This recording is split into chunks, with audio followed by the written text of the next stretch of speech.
This is Real News Media TV, coverage you can trust. Please like, share, subscribe, and hit the notification bell. Select all for daily news updates. Police probing suspected suicide at a guest house in Ocho Rios. The St. Anne police are probing the circumstances surrounding the death of a St. Catherine man at a guest house in Ocho Rios on Sunday. The deceased has been identified as a 46-year-old Tyler Sheldon Logan. His body was discovered hanging from a bathroom window with a piece of cloth tied around the neck shortly before 5 p.m. at the Seekers Guest House on James Avenue. It is reported that Logan had checked in on Saturday and was due to leave on Sunday. When he did not check out, personnel went to his room where they found his body. The police were notified and the body removed. "We're doing some additional work, but right now we're treating it as a case of suspected suicide.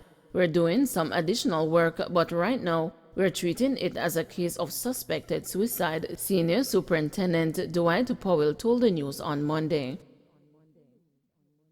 "I don't know why Traffic Bureau made payments," Hines testifies. Businessman Norton Hines says he does not know why Dutch firm Traffic Bureau Beheer transferred $31 million to the Jamaican entity CCOC Association. Hines is given evidence in the Supreme Court in response to questions submitted by authorities in the Netherlands. The payments were made in 3 tranches of over $10 million each on September 6 and 12, 2006, according to questions posed by Deputy Director of Public Prosecutions Andrea Martin Swaby. The Office of the Director of Public Prosecutions is the designated central authority in cases that falls under the Mutual Assistance Criminal Matters Act. CCOC stands for Colin Campbell, our candidate, Hines confirmed. According to the businessman, the entity, which was not registered with the company's office, was formed by a group of PNP supporters in 1991. Hines was among 4 signatories on the entity's account, he testified.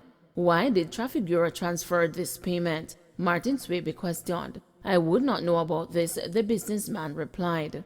"I was not monitoring this account because I neither saw the deposits nor make any withdrawals since 1994, he added. Jakur returns to Dutch court Tuesday. Reggae artist Jakur will head back to a Netherlands court Tuesday to battle for his freedom as he faces a raft of charges, including attempted murder and assault. "We don't have any updates. The trial is still scheduled for March 8th, press officer of the Netherlands Public Prosecution Service, Franklin Watimena, told the news. He was arraigned in a Netherlands court last year and spent his 43rd birthday as well as Christmas and New Year's Day behind the bars. Jakur, whose given name is Sikatori Alcock, is facing attempted murder, attempted manslaughter, aggravated assault or attempted aggravated assault in relation to an alleged stabbing incident involving event promoter Ricardo Papa Blake on October 1 at Dam Square in the city center of Amsterdam, where he had been scheduled to perform. He has since secured legal counsel and could face as much as 15 years if convicted. The True Reflections singer has had previous run-ins with the law. He was charged with illegal possession of a firearm, rape, and robbery with aggravation, and following his conviction, received a 15-year sentence in 1999, but was released early in 2007 after serving 8 years.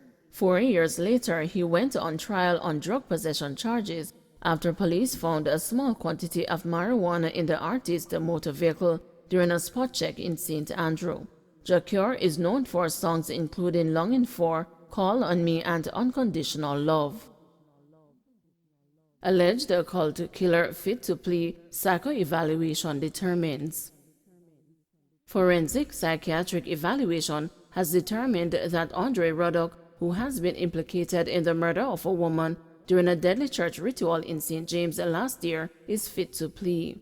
The disclosure was made during Ruddock's appearance in the Home Circuit Court in downtown Kingston on Friday via the Zoom platform. Ruddock, who was a member of Pathways International Kingdom Restoration Ministries in St. James, is charged with the murder of Tanika Gardner, who was employed to Appliance Traders Limited. However, while the report has stated that the accused is fit to plea, one of his attorneys, Venice Brown, has indicated that instructions are yet to be taken from Ruddock relative to other contents of the report. The more detailed evaluation is said to contain, among other things, the accused man's state of mind at the time of the controversial incident at the Montego Bay-based church last October.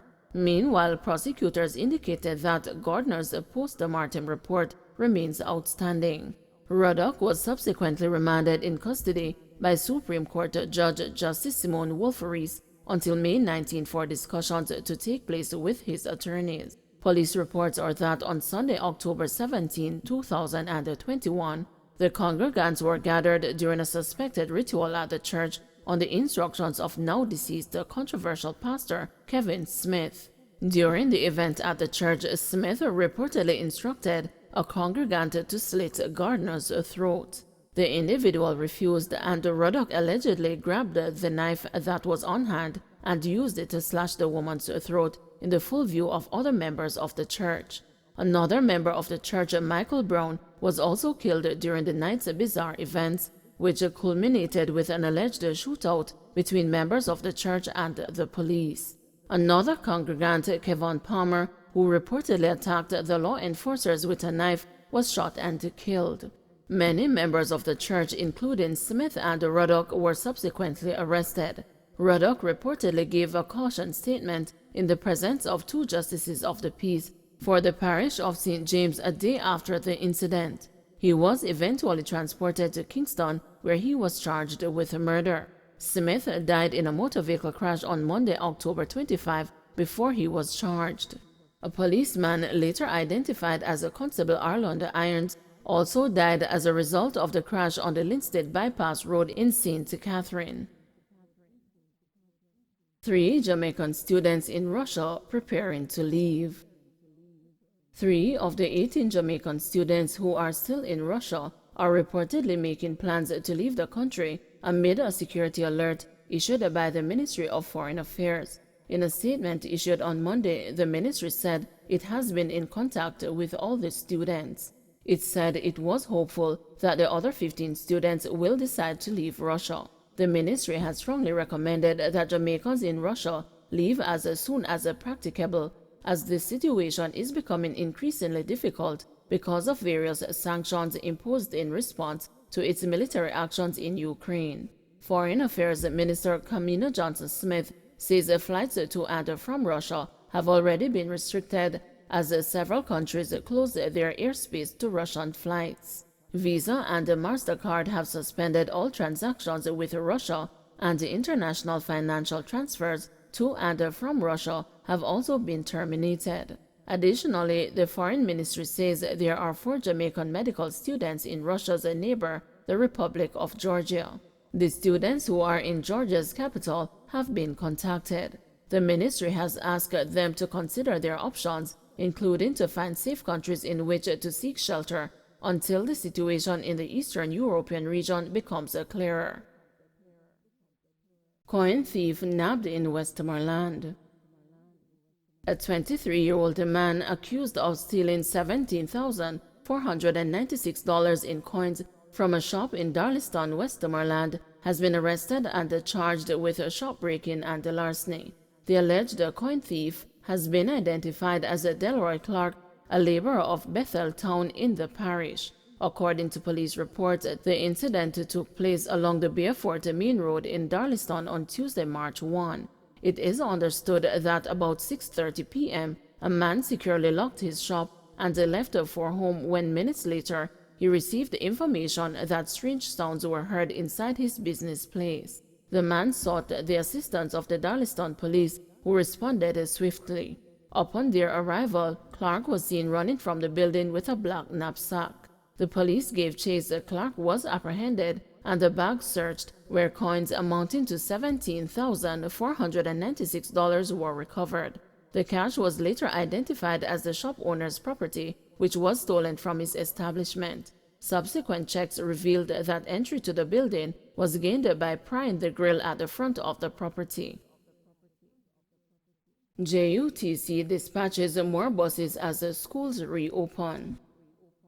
The Jamaica Urban Transit Company says 275 buses were dispatched on Monday morning to facilitate the increased demand due to the full resumption of face-to-face classes. JUTC Corporate Communications Manager Cecil Toms said an additional 45 buses were added to the fleet. Our maintenance team worked feverishly over the weekend to ensure that we met our target, and thanks to them we did. In addition, our drivers were on the ready to transport students and commuters at large as we anticipated increased traffic and the people, with today, of course, being the resumption of face-to-face school, he said. He said there were minor delays with buses due to heavy congestion in sections of Kingston and St. Andrew, as well as Portmore and Spanish Town in St. Catherine. Don't forget to like, share, subscribe, and hit the notification bell. Select all for daily news updates.